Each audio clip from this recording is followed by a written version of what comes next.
Ito yung entrance ng ano guys, Infinity Farm.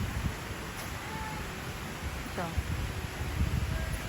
Kaya pala siya tinatawag na Infinity Farm is because napalibutan siya ng mga prutas, lansones, marang, rambutan, langka, all amazing fruit. Ayan, ganda. Tingnan nyo guys, oh.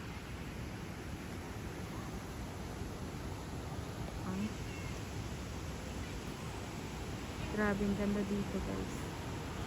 Tingnan nyo naman to, yung entrance gate nila. Yan, oh. Tingnan nyo.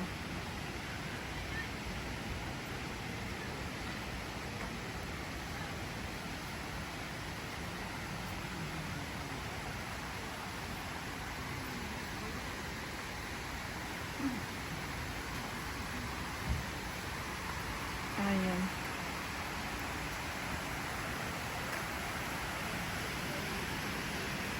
Ganda. Sobra. Yung kanilang 100 hectares daw ito guys. Na mga na daw nila sa ninuno nila. Tapos yung iba, may-ari ng mangyan. Native people in Mindoro. Binili nila sa kanila.